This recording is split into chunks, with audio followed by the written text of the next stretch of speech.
messieurs téléspectateurs de LATV, bonjour et bienvenue à cette émission spéciale que nous avons donc accordée à nos frères et sœurs musulmans.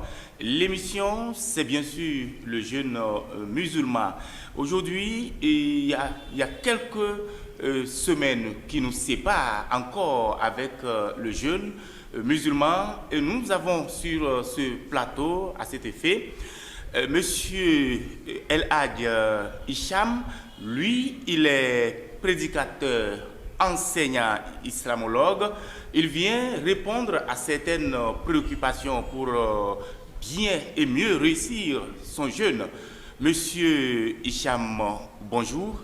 Bonjour, comment allez-vous? Merci, ça va. C'est un plaisir pour moi de vous avoir sur ce plateau. C'est pour la première fois.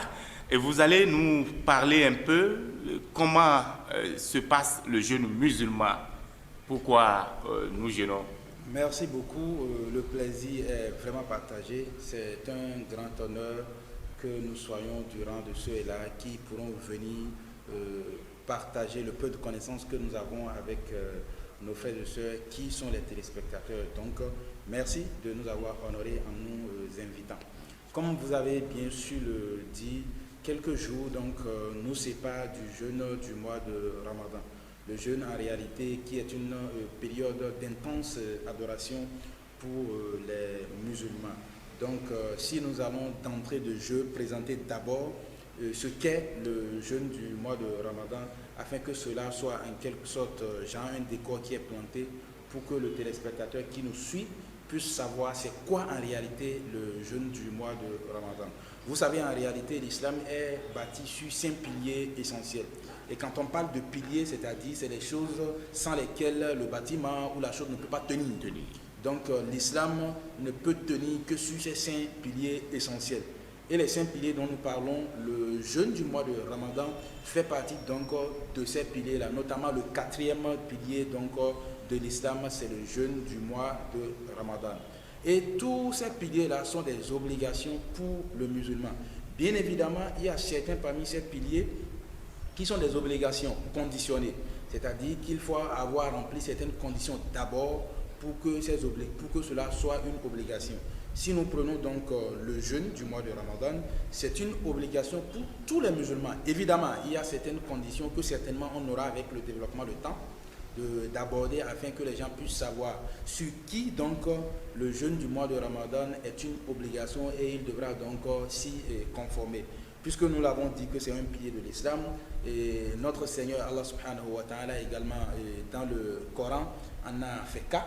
Le prophète Mohammed sallallahu alayhi wa sallam également dans plusieurs hadiths nous a évoqué donc le cas du mois de Ramadan.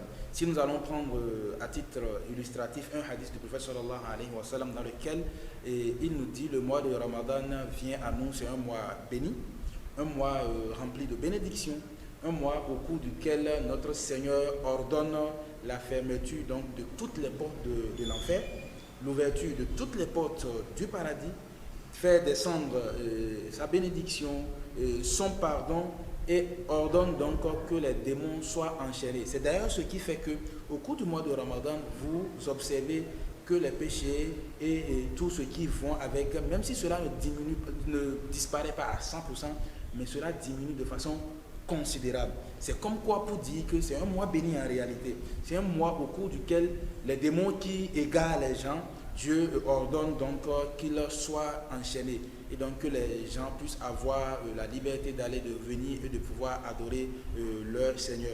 Et Allah subhanahu wa ta'ala dans la sourate 2 au verset 185 donc parlant du jeûne du mois de Ramadan, il nous dit le mois de Ramadan est le mois celui au cours duquel le Coran fut révélé comme preuve et comme guide pour les gens. Preuve claire et de bonne direction et du discernement, comme on l'a dit dans la sourate 2 de la sourate Baqara au verset 185. Donc à travers ces versets et ce hadith que nous avions évoqué auparavant, nous allons comprendre donc de quoi est-ce qu'il s'agit quand on parle du jeûne du mois de Ramadan. Merci beaucoup, El Hadj Hicham Mokhtar Saliou, c'est votre nom. Vous êtes imam de la mosquée de Banikani et vous le faites si bien, vous avez fait un développement vraiment bien clair. Merci pour ces explications. Moi-même, je suis impacté, je suis concerné, surtout que je suis dans la société. Je voudrais vous demander, avec la permission de mes téléspectateurs qui nous suivent en ce moment, et c'est le jeûne musulman. Pourquoi jeûner?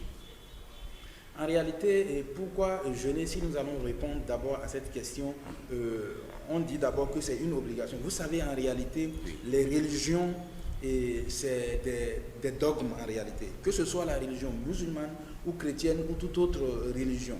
Donc, en tout cas, je connais mieux la religion musulmane, je ne peux pas m'aventurer sur certaines questions des autres religions.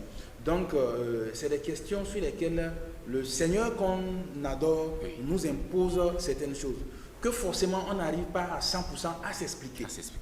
Mais une chose est sûre, le jeûne du mois de Ramadan, dans un premier temps, c'est une obligation et cela renferme des bienfaits pour donc le musulman qui le fait. C'est d'ailleurs ce pourquoi, puisque c'est une obligation, il devra s'y conformer en espérant donc la récompense de son Seigneur puisqu'il s'est conformé donc au jeûne. Mais également, le jeûne du mois de Ramadan a également des bienfaits qui ont été prouvés de façon scientifique. Même les médecins ont prouvé donc le bien que cela apporte à ceux-là qui jeûnent.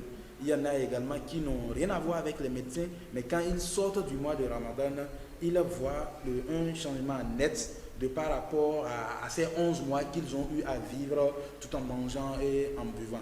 Donc en résumé, nous allons dire le mois de Ramadan c'est une obligation, mais une obligation qui a des bienfaits de ce bas monde et également les bienfaits dans l'au-delà. L'au-delà.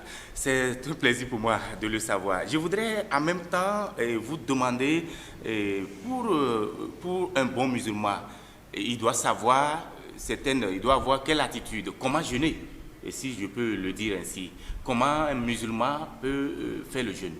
Voilà, et le musulman, le vrai, il doit savoir comment jeûner, comme vous l'avez dit. C'est d'ailleurs ce pourquoi on ne cessera de le dire assez.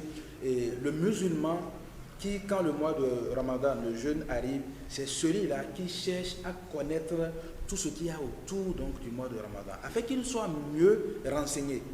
Il veut entamer une obligation, il veut entamer un mois. Il doit donc connaître tout ce qu'il y a autour donc, de ce mois, afin qu'il soit mieux informé de comment est-ce qu'il pourra jeûner et qu'est-ce qu'il faut faire et qu'est-ce qu'il ne faut pas donc faire. C'est donc l'occasion de définir de façon profonde c'est quoi donc le jeûne, en quoi consiste donc ce jeûne-là. Le jeûne en réalité, c'est de s'abstenir de deux plaisirs. C'est de s'abstenir de deux plaisirs, de l'aube jusqu'au coucher donc du soleil. Moi, je n'appelle pas le coucher, je ne dis pas jusqu'à 19h, puisque ce n'est pas à chaque fois que le soleil se couche à 19h, il arrive que ça se couche à 18h30. Donc, nous allons nous contenter de l'appellation jusqu'au coucher donc, du soleil. Les deux plaisirs dont il s'agit ici, c'est le plaisir du manger et du boire. C'est-à-dire, il devra s'abstenir de manger et donc de boire. Ça, c'est le premier donc, plaisir. Ça. Le second, c'est de s'abstenir de tout plaisir charnel, donc de tout plaisir sexuel. Du lever donc, de l'aube jusqu'au coucher donc, du soleil. C'est ça en réalité donc, le jeûne que le musulman devra donc, observer. Évidemment, avec le développement, peut-être nous allons arriver à évoquer certaines choses qu'il ne faut pas faire, qui sont susceptibles d'annuler donc, le jeûne du jeûneur. Quand bien évidemment, comme je l'avais dit à l'entame, il y a certaines conditions. Peut-être que nous allons revenir sur ça et sur qui donc le jeûne du mois de Ramadan est une obligation. Nous allons certainement aborder ça puisqu'on ne peut pas finir sans... Exactement. Nous allons venir à cette question, mais avant cela, je voudrais savoir, pour un bon musulman qui veut bien réussir son jeûne, quelles sont les conditions qui lui sont imposées? Voilà. Pour un vrai musulman, puisque déjà on parle donc de musulman qui veut jeûner, on ne parlera donc pas de la condition qu'il soit d'abord musulman. Parce que tant qu'on n'est pas musulman, le jeûne n'est pas une obligation pour, par exemple, quelqu'un qui n'est pas musulman. Il faut d'abord avoir été donc musulman, franchi donc l'étape de passer de sa religion actuelle à la religion musulmane pour donc commencer par jeûner. Et donc les conditions qui devront être remplies pour que d'ailleurs ce jeûne-là soit une obligation pour le musulman, comme on l'a dit. Oui. D'abord, il faut que la personne soit pubère.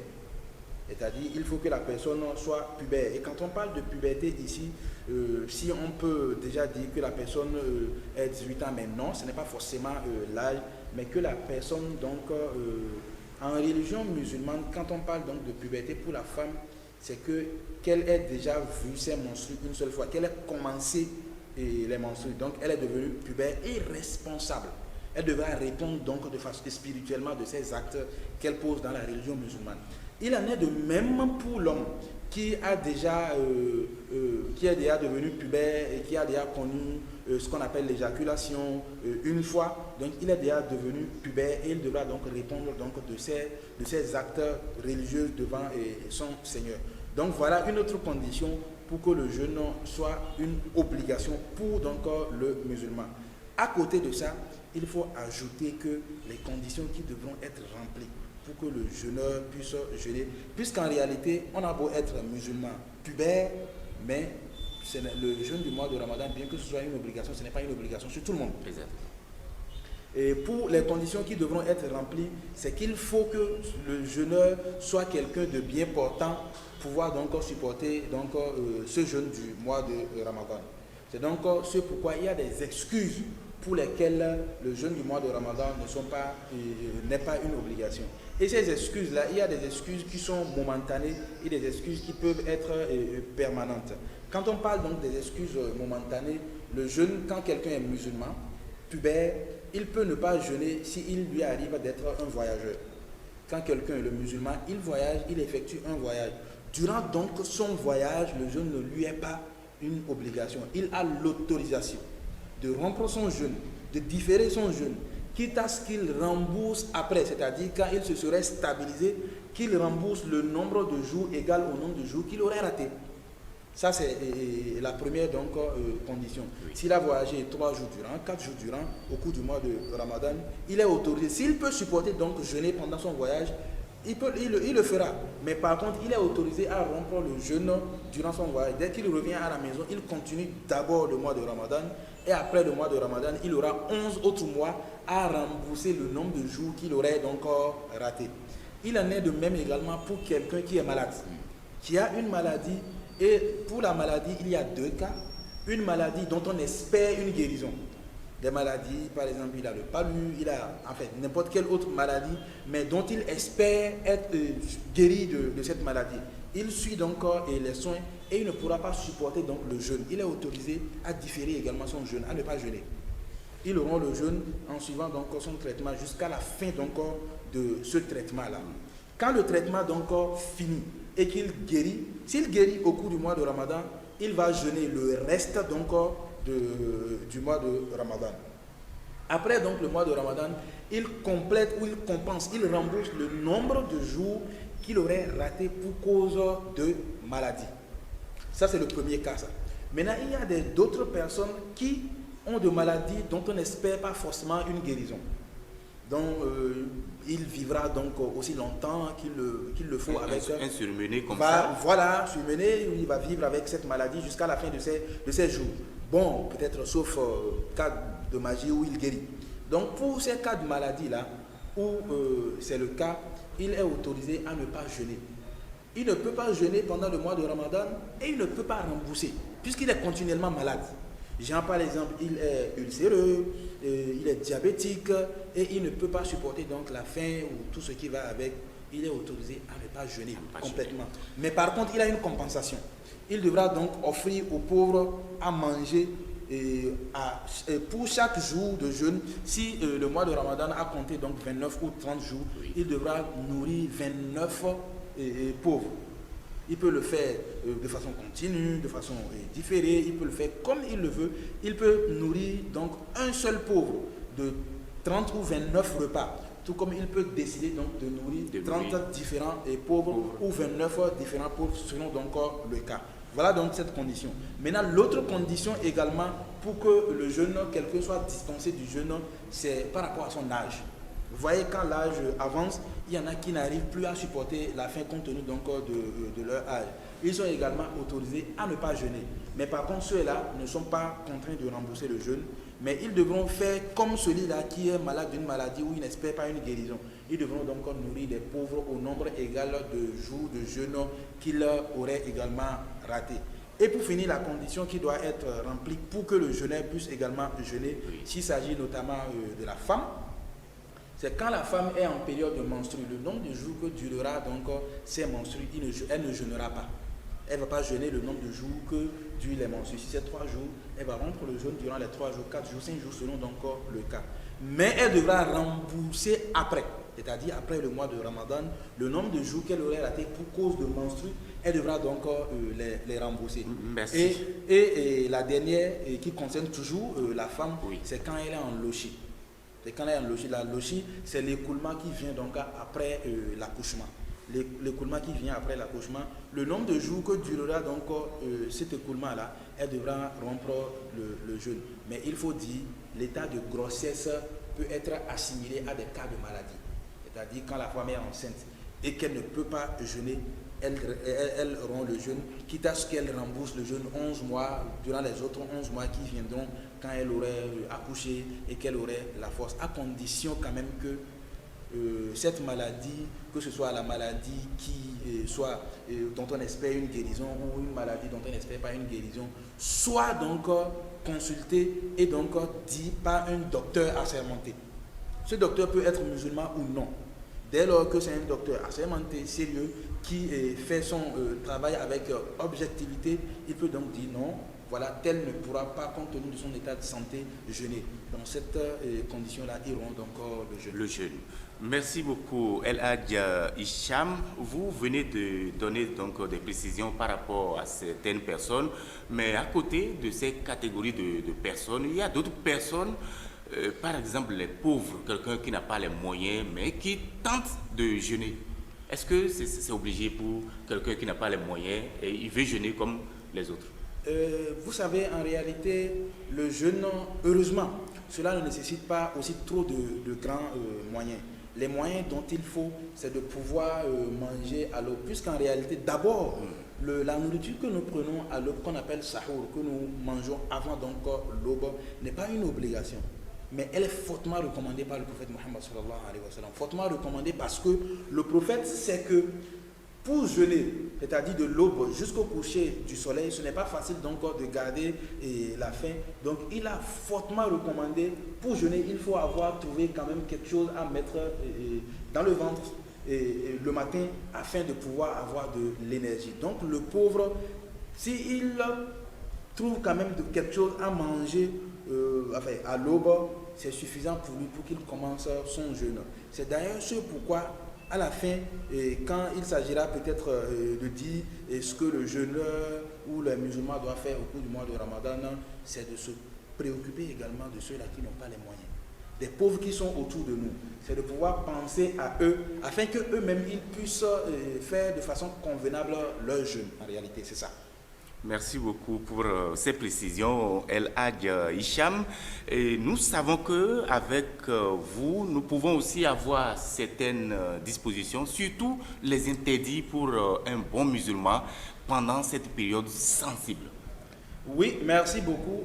Effectivement, le jeune musulman a des interdits que nous pouvons facilement assimiler donc aux annulatifs donc du jeûneur qui jeûne au cours du mois de Ramadan. Nous pouvons donc citer essentiellement 7 annulatifs, c'est-à-dire les interdits au cours donc du mois de Ramadan. La première interdiction ou le premier point, c'est de tenir donc les rapports sexuels. Tenir donc des rapports sexuels, c'est un annulatif donc du jeûne du mois de Ramadan. Et également, se masturber également est un interdit au cours du mois de Ramadan et cela annule le jeûne. C'est-à-dire, tenir rapport sexuel, cela invalide votre jeûne pour l'homme comme pour la femme. Se masturber également, cela invalide votre jeûne pour l'homme, tout comme pour la femme si elle arrivait à le faire. Troisièmement, manger ou boire également en huile est interdit au cours donc, du jeûne du mois de Ramadan. Dans la journée, évidemment. Quand on parle de cet interdit, c'est dans la période du lever de l'aube jusqu'au coucher du soleil. Après le coucher du soleil, tout redevient normal. Vous êtes autorisé à faire tout ce que vous voulez. Donc, rapport sexuel, manger, et tout ce qui a été interdit redevient donc autorisé. Nous avons parlé donc de manger et de boire dans la journée du mois de Ramadan.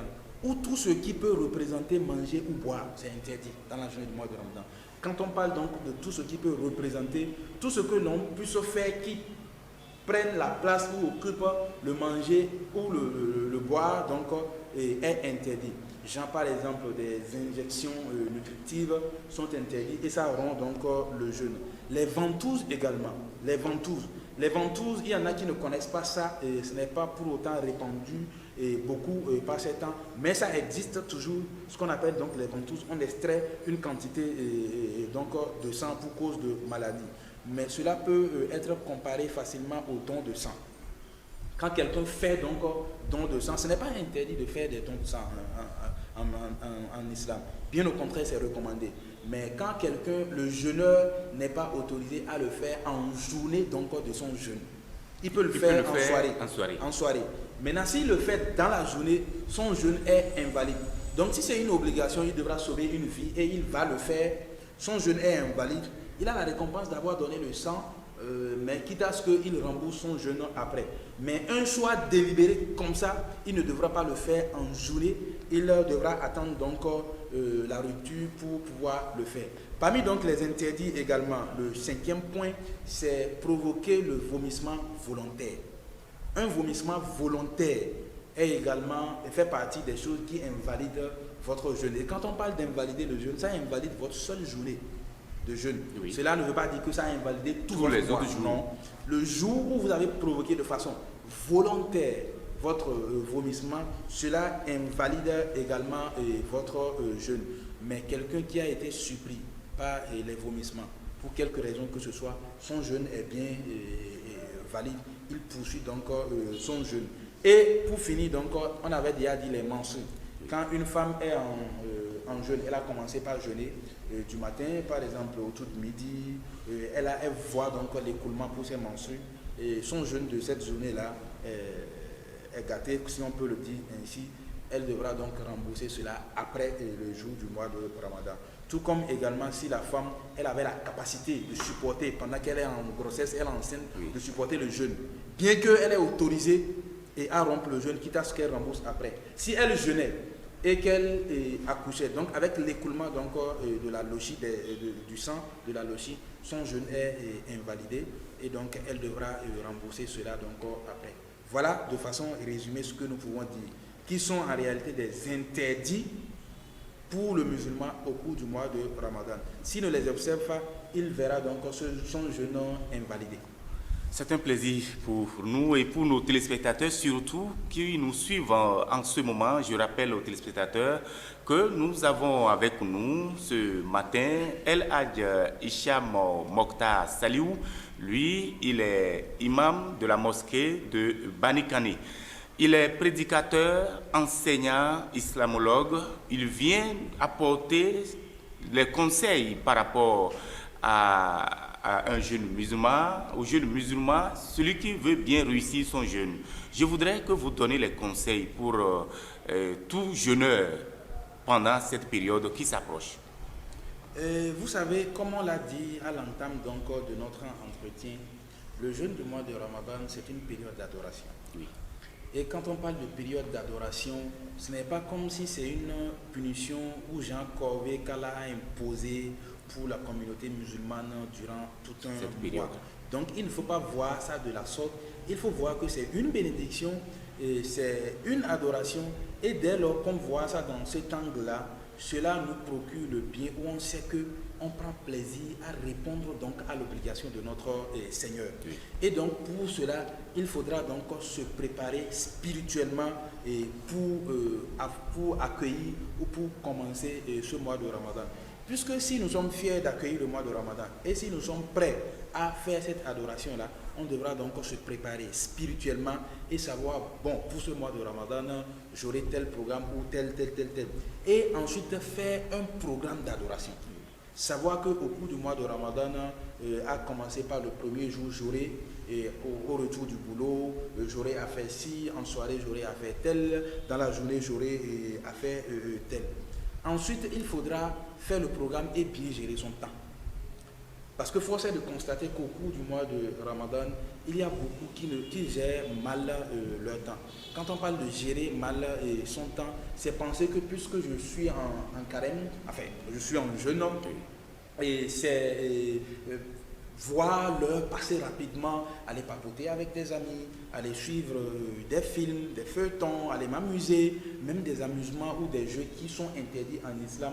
Penser que c'est en le faisant que je ne sens donc pas le poids du jeûne et je ne sens pas donc je ne vois pas l'heure passer. Non, il faudra donc mieux faire le programme et utiliser son temps de façon convenable. Il faudra également avoir de la persévérance dans ce que nous sommes en train de faire parce que ce n'est pas facile. Qu'on le veuille ou non, le jeûne du mois de Ramadan, bien que ce soit une obligation, ce n'est forcément pas facile. Donc il faut être persévérant. Il faut approfondir sa relation avec son Seigneur. Approfondir donc sa relation avec son Seigneur, approfondir sa relation avec le livre saint de son Seigneur, le Coran. C'est-à-dire profiter donc de ce mois de Ramadan et lire le Coran. Pour ceux-là qui connaissent ou pour ceux-là qui devront apprendre, profiter de ce mois-là et apprendre la lecture du Saint-Coran. Puisqu'en réalité, c'est un mois au cours duquel le Coran a été révélé. Nous l'avons dit dans la sourate 2 au verset 185 que nous avions évoqué. Le mois de Ramadan, c'est le mois au cours duquel le Coran a été révélé. C'est le mois au cours duquel également le croyant, le musulman, devra lire de façon abondante le Coran. Il devra même lire l'entièreté du Coran une fois, deux fois, trois fois, selon donc ses capacités, selon donc ses moyens, selon donc son temps. Il devra également au cours de ce mois de Ramadan profiter et faire des évocations, évoquer son Seigneur, appeler le nom de son Seigneur et pourquoi pas invoquer son Seigneur afin que celui-là puisse écouter ses prières. Puisque tous nous avons des besoins que nous apportons auprès de notre Seigneur et nous cherchons donc satisfaction pour ces besoins-là. C'est le moment propice que le croyant invoque son Seigneur, porte à sa connaissance, bien qu'il sait déjà, porte à sa connaissance ses besoins. Donc, multiplier les bonnes œuvres, multiplier les invocations. Et pour conseil également, le jeûneur, c'est celui-là qui ne se contente pas seulement de son bienfait à lui seul, mais il se préoccupe également de ceux-là qui sont autour de lui, notamment ceux-là qui sont démunis, ceux-là qui n'ont pas suffisamment de moyens pour faire face à leurs besoins. C'est d'ailleurs ce pourquoi le prophète Mohammed sallallahu alayhi wa sallam nous dit, excusez, quand vous donnez de quoi rompre le jeûne donc à un jeûneur, cela a une très grande récompense. Vous avez donc la même récompense que le jeûneur à qui vous avez offert de quoi rompre le jeûne, sans que la récompense de celui-là ne soit diminuée en rien. C'est-à-dire donc, si vous avez jeûné et vous trouvez 1, 2, 3 personnes à qui vous offrez à chaque coucher de soleil de quoi rompre leur jeûne, vous aurez votre récompense d'avoir jeûné et vous aurez en plus de votre récompense la même récompense que celui-là qui a jeûné a eu, puisque vous lui avez donné de quoi rompre son jeûne. Mais par contre, lui à qui vous avez offert de quoi jeûner, de quoi rompre le jeûne, sa récompense ne diminuera donc en rien. C'est donc une grâce de la part d'Allah subhanahu wa ta'ala. Donc être utile pour soi-même, pour sa famille, être utile pour toute la communauté également. Faire le programme également de profiter des 10 dernières nuits du mois de Ramadan. Parce que le mois de Ramadan est subdivisé donc en 3 parties. Les 10 premiers jours, les 10 seconds jours et les 10 dernières nuits au cours duquel notre Seigneur a consigné une nuit. Une nuit qui vaut mieux que 1000 mois d'adoration. Mais la nuit que vous appelez voilà, la nuit de la destinée. Oui, de la destinée. Donc la nuit de la destinée, il faut donc dès à présent faire le programme. Voir comment est-ce qu'on profitera au mieux de ce mois de Ramadan afin qu'on ait la chance de tomber sur cette nuit de la destinée et partir donc avec ces récompenses qui vaut mieux que 1000 mois d'adoration. Voilà en quelque sorte ce qu'on peut dire. par rapport à ce que le jeûneur doit faire au cours du mois de Ramadan. El Hadj Hicham, je suis en train de constater que pendant le mois du jeûne, les musulmans sont vraiment pieux, sérieux, mais ils arrivent à des moments donnés, certains qui pensent que c'est le mois où il faut être sérieux et après ce mois, on peut se laisser faire. Oui, malheureusement, c'est le mauvais constat que toute la communauté fait. En réalité, si nous savons que le Seigneur du mois de Ramadan demeure toujours le même Seigneur que les autres 11 mois, nous devons donc savoir que la manière d'adorer ce Seigneur-là au cours du mois de Ramadan, puisque le Seigneur n'a pas changé, pourquoi est-ce que changer donc sa manière d'adorer notre Seigneur? C'est une erreur aussi grave, puisque on se repent, le repentir en réalité, il est recommandé de se repentir à l'entame donc du mois de Ramadan. Mais le repentir n'est pas sincère, n'est pas accepté s'il n'est pas sincère. Et quand on parle donc de sincérité dans le repentir, c'est le repentir que l'on fait avec l'intention de ne pas revenir sur ses anciens péchés une fois le mois de Ramadan passé. Mais si vous vous repentez juste pour le mois de Ramadan, et vous savez pertinemment que après donc le mois de Ramadan, vous allez revenir sur vos anciens péchés, votre repentir n'est pas sincère. Et quand le repentir n'est pas sincère, il n'est pas donc accepté. Quand vous ne connaissez pas votre Seigneur qu'au cours du mois de Ramadan, il ne vous reconnaît également pas. Et quand votre Seigneur ne vous reconnaît pas, c'est grave pour donc, le musulman. C'est donc ce pourquoi nous profitons donc de cette tribune pour lancer un appel à l'endroit de toute la communauté musulmane et leur dire, votre Seigneur Allah que vous vous préparez, vous vous apprêtez à adorer au cours du mois de Ramadan, il demeure toujours le même après le mois de Ramadan. Et si c'est le même Seigneur, vous devez également l'adorer pour les autres mois. Les mêmes interdits au cours du mois de Ramadan demeurent toujours les mêmes après le mois de Ramadan. Donc, ce n'est pas comme si c'est au cours de Ramadan seul que les boissons alcoolisées sont interdites, la fornication est interdite, le mensonge est interdit, et après le mois de Ramadan, on revient sur nos anciens pas. Non. Si on le fait, c'est vraiment dommage qu'on adore son Seigneur de la sorte. Et nous devons savoir, si entre-temps, nous nous posons la question de savoir, tel que nous ne reconnaissons notre Seigneur qu'au cours du mois de Ramadan, si Dieu devait dire, bon, après donc le mois de Ramadan, il coupe notre santé, il ne nous accorde plus la santé, qu'au prochain mois de Ramadan, est-ce que nous serons donc contents de ce qu'on soit malade 11 mois, qu'il coupe donc notre richesse? Puisque vous ne m'adorez pas qu'au mois de Ramadan, au cours du mois de Ramadan, je vous donnerai donc de votre richesse. Je vous donnerai donc de la santé. Après le mois de Ramadan, point de santé pour quiconque, point de richesse pour quiconque. Cela ne serait donc pas de notre intérêt. C'est donc ce pourquoi Allah est le mois des 12, est le Dieu donc des 12 mois, pas seulement du mois de Ramadan. Adorez votre Seigneur durant toute votre vie et toute l'année.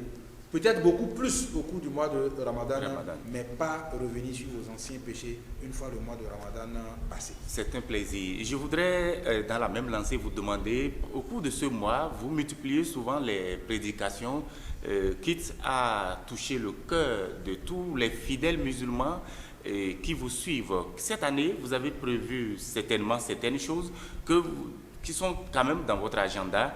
On peut savoir, dans sa globalité, vous avez des sites où vous faites donc des prédications. Qu'est-ce qui est prévu pour ce mois? Oui, vous savez, le mois de Ramadan, c'est le mois propice pour faire des prédications, des prêches, des rappels. Puisque, comme on l'a dit, c'est le mois où les cœurs s'adoucissent et les cœurs sont prédisposés donc à écouter la bonne parole de leur Seigneur. C'est donc ce pourquoi vous allez remarquer qu'au cours du mois de Ramadan, nous multiplions donc les séances de rappel, les séances de prêche et donc pouvoir profiter et toucher donc le cœur de ceux-là qui au cours du mois de Ramadan ont les cœurs qui sont vraiment ouverts et accessibles donc afin qu'ils puissent revenir à leur Seigneur au cours du mois de Ramadan, même après le mois de Ramadan. Parmi donc ce qui est programmé pour ce mois de Ramadan, il y en a beaucoup. De notre côté, tout comme du côté de d'autres prédicateurs et de d'autres imams pour plusieurs autres mosquées. Au nombre de ces choses-là, nous avons des séances de rappel qui vont passer sur les chaînes radio de la place. Il y a des séances de rappel également que nous avons de façon périodique qui vont passer dans plusieurs autres mosquées, notamment par exemple la mosquée que nous avons donc la responsabilité de diriger, la mosquée à Banikani.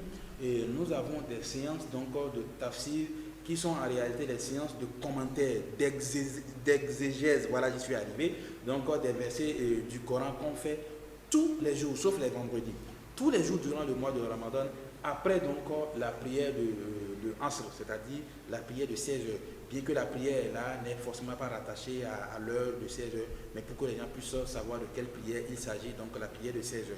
Donc après donc la prière dans la mosquée, nous avons des séances de rappel, des séances de prêche. Et notamment nous expliquons donc, nous faisons donc le commentaire donc, des versets coraniques, afin que ceux-là qui n'ont pas la chance de comprendre l'arabe puissent venir, puisque le Coran est révélé en arabe. Nous lisons le Coran en arabe, donc qu'on fasse le commentaire donc, de ces versets-là et qu'on puisse savoir que referment donc ces versets. Et au nombre de ce que nous faisons également, dans la même mosquée toujours, nous avons des séances de prêche, de rappel, qui ne durent que 10 à 15 minutes après chaque prière de l'aube. C'est-à-dire, après chaque prière de l'aube, nous offrons une quinzaine de minutes pour rappeler à nos frères et sœurs qui sont venus à la mosquée et qu'est-ce que leur Seigneur attend d'eux et qu'est-ce qu'ils devront faire au cours du mois de Ramadan et même après le mois de Ramadan. Voilà donc les quelques programmes que nous avons au cours de ce mois. Merci infiniment El Hadj Hicham.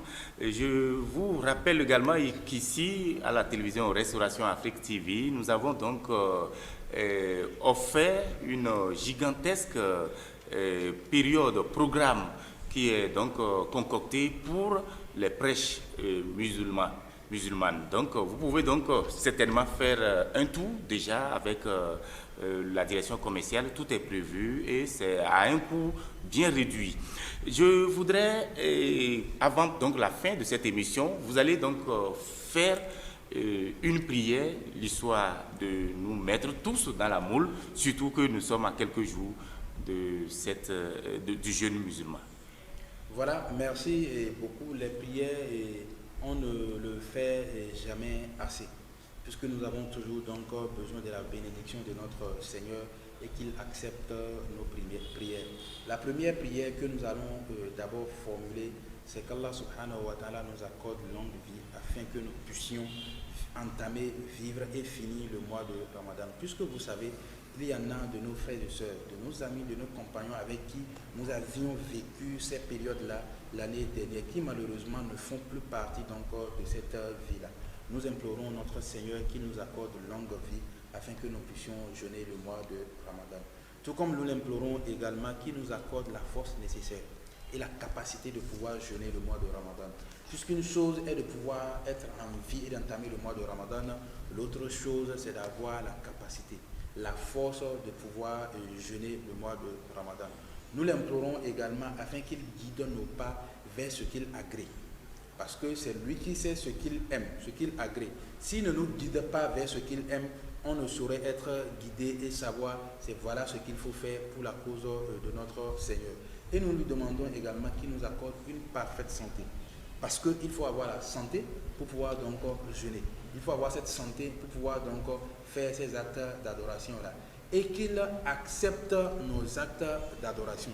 Qu'il nous donne les moyens nécessaires. La vie, c'est les moyens. Et Allah subhanahu wa ta'ala nous a également dit, n'oubliez pas votre part de ce bas monde. N'oubliez pas votre part de ce bas monde. Donc le musulman, ce n'est pas celui-là qui est cloîtré à la mosquée tous les jours. Non.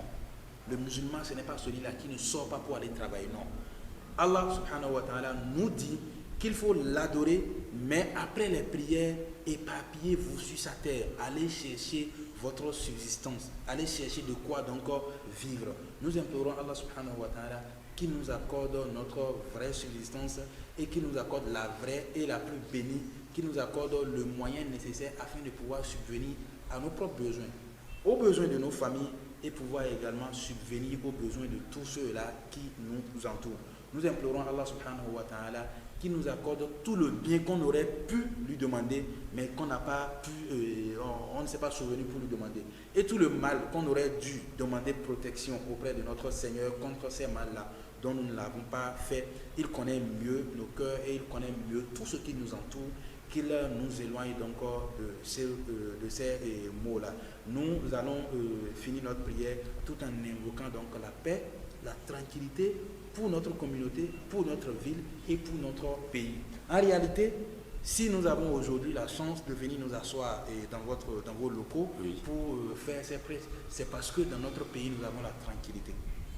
Si nous n'avons pas la tranquillité dans d'autres pays, nous implorons qu'Allah leur accorde également la tranquillité. Nous n'allons même pas avoir l'esprit de nous retrouver ici pour parler de notre Seigneur. Donc nous n'allons pas cesser de prier beaucoup pour notre pays. Qu'Allah nous accorde la paix, rien que pour la paix, et nous nous appelons à œuvrer pour cette paix-là. 30 minutes sont passées rapidement, comme pour dire 30 secondes.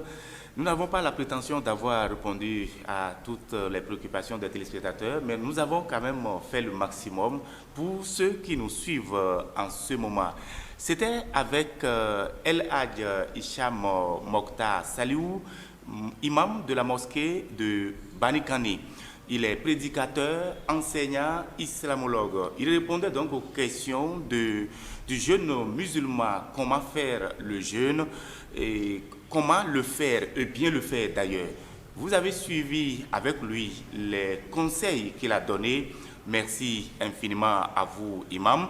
Je voudrais vous souhaiter longue vie, et bon retour à vous, et qu'Allah nous accorde la chance de trouver le jour qui vient donc devant nous.